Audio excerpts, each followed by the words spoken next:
Pelaksanaan pembangunan saluran air P3 TGAI di lingkungan Desa Tribakti Mulia, Kecamatan Pangalengan dan Desa Cimaung, Kecamatan Cimaung berjalan dengan lancar. Pelaksana pembangunan P3 TGAI Desa Tribakti Mulia, Pandi, dan Desa Cimaung Didi. Dengan dilaksanakannya pembangunan P3 TGAI di lingkungannya diharapkan bisa bermanfaat bagi para petani tentang kebutuhan air, juga mengucapkan terima kasih kepada aspirator Insinyur Haji Anang Susanto selaku anggota DPR RI fraksi Partai Golkar atas perhatian serta bantuannya. Saluran pengairan perkebunan pertanian irigasi dilaksanakan seperti swadaya masyarakat, swakelola. Ya, semoga aspirasi dari Bapak Anang itu bermanfaat lah buat masyarakat. Terima kasih kepada Bapak Insinyur Bapak Haji Anang Susanto selaku DPR RI fraksi Golkar. Mudah-mudahan aspirasi ini bermanfaat bagi masyarakat Mekar Bakti RW 9 Desa Tribakti Mulia. Nuhun ke Pak Haji Anang, ke masyarakat Kampung Tiburan RW 8 Desa Cimaung, ke Pak Haji Anang anu parantos ngalaksanakeun di pembangunan.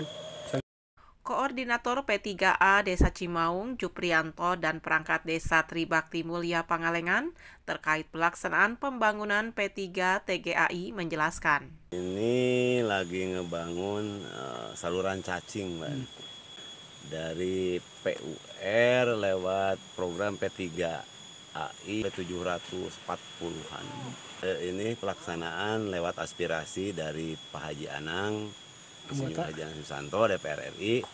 Beliau punya program ini dan sekarang sudah dilaksanakan. Sudah rekan-rekan petani, baik itu yang petani penggarap maupun yang punya, sesuai dengan kesepakatan kami dengan mereka-mereka bahwa pada dasarnya ketika pembangunan ini dilaksanakan, kedepannya adalah perawatan daripada petani itu sendiri. Atas nama pemerintahan Desa Tribakti Mulia, sangat berterima kasih kepada Bapak Haji Anang Susanto yang telah memberikan bantuan tersebut kepada warga masyarakat Desa Tribakti Mulia yang beralokasi di RW 9 Kampung Mekar Bakti. Mudah-mudahan untuk kedepannya saluran tersebut sangat bermanfaat dan kami mengharap untuk kedepannya lagi mungkin bisa diajukan kembali, bahkan ada penambahan. Dari Desa Tribakti Pangalengan dan Desa Cimaung, Kecamatan Cimaung, Kabupaten Bandung, Agus PR Hadas TV mengabarkan.